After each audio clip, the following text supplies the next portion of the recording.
हरे कृष्णा भक्तों, अन्वी दिव्य भक्ति चैनल पर आपका स्वागत है। अत्यंत पवित्र अधिक मास पुरुषोत्तम मास के आज के इस पावन वीडियो में हम सुनेंगे अधिक मास महात्म्य का 5वां अध्याय। इस अध्याय में श्रीमद् भागवत गीता महापुराण से ली गई राजा चित्रकेतु और उनके मृत पुत्र की एक अत्यंत भावुक और ज्ञानवर्धक कहानी बताई गई है। इस कथा में आप जानेंगे कि कैसे ईर्ष्या के कारण राजमहल में ही एक नवजात राजकुमार की हत्या कर दी गई और कैसे देवर्षि नारद ने उसे दोबारा जीवित किया।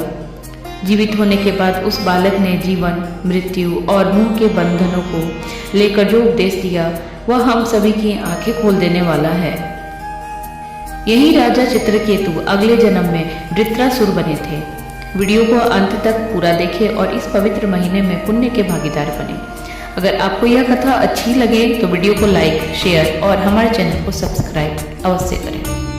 तो चलिए आरंभ करते हैं। आज की कथा है वृत्रासुर के पूर्व जन्म की और राजा चित्रकेतु के गहरे शोक की। एक ऐसा राजा जिसके पास करोड़ों रानियां थीं, अटूट धन दौलत थी, लेकिन फिर भी उसका जीवन दुखों से भरा था।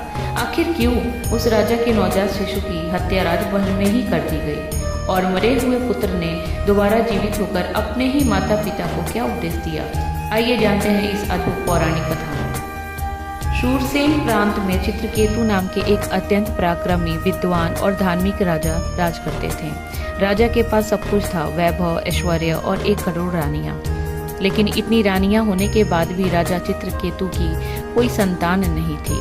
संतान ना होने के दुख में राजा को अपना पूरा राज्य और सुख सुविधाएं फीकी लगती थी। एक दिन ब्रह्मा जी के मानस पुत्र ऋषि अंगिरा उनके महल में पधारे। राजा ने उनका आदर सत्कार किया, लेकिन ऋषि ने राजा के चेहरे पर उदासी देख ली। जब ऋषि ने कारण पूछा तो राजा चित्रकेतु रो पड़े और बोले, हे महर्षि, जैसे भूख प्यास से तड़पते व्यक्ति को फूलों का हार या चंदन का लेप सुख नहीं दे सकता, वैसे ही पुत्र के बिना यह विशाल साम्राज्य मेरे लिए व्यर्थ है। कृपया मुझे पुत्र का वरदान दीजिए। राजा की प्रार्थना सुनकर दयालु ऋषि अंगिरा ने एक विशेष यज्ञ किया। यज्ञ की आहुति से जो खीर बनी उसे राजा की पटरानी कृतध्वति को खिलाया गया। लेकिन जाते जाते ऋषि अंगिरा ने एक चेतावनी दी। उन्होंने कहा, राजन, तुम्हें पुत्र तो प्राप्त होगा, लेकिन वह तुम्हारे जीवन में हर्ष और शोक दोनों का कारण बनेगा। समय आने पर रानी कृतध्वति ने एक सुंदर राजकुमार को जन्म दिया।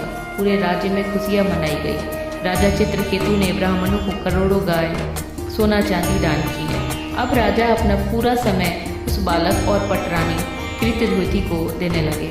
यह देखकर राजा की अन्य रानियां के मन में जलन और ईर्ष्या की आग भड़क उठी। उन्हें लगा कि राजा अब उन्हें भूल चुके हैं। ईर्ष्या में अंधी होकर बाकी रानियों ने एक अत्यंत पाप कृत्य कर डाला। एक दिन दोपहर में जब छोटा राजकुमार पालने में सो रहा था, तब उन रानियों ने चुपके से उसे विष जहर दे दिया। जब बहुत देर तक राजकुमार नहीं जगा तो दासी उसे जगाने लगी। बालक को देखते ही दासी की चीख निकल गई।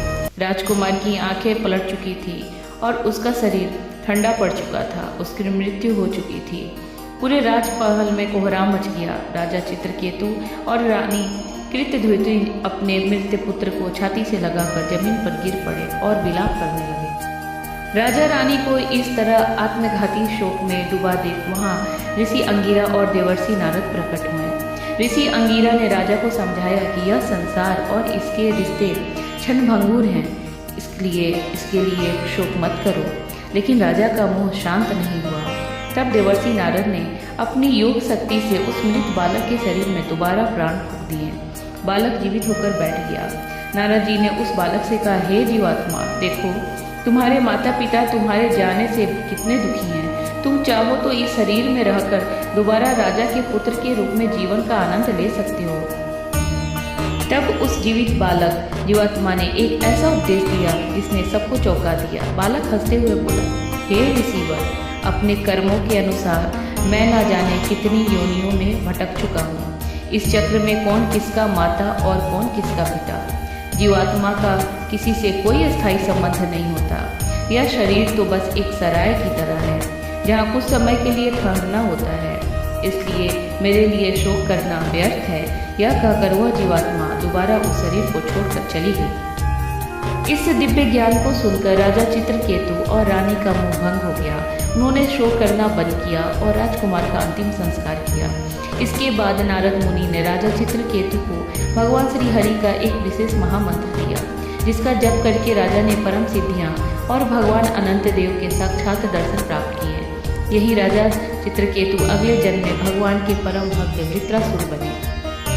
तो दोस्तों, अधिक मास का यह 5वां अध्याय हमें सिखाता है कि इस संसार में कुछ भी अस्थायी नहीं है, इसलिए मोह से ऊपर उठकर भगवान की भक्ति में मन लगाना चाहिए। अगर आपको यह पौराणिक कहानी अच्छी लगी हो तो वीडियो को लाइक करें, अपने परिवार के साथ शेयर करें और अगले अध्यायों की कथा सुनने के लिए हमारे चैनल को सब्सक्राइब जरूर करें। कमेंट में हरे कृष्णा लिखना ना भूलें।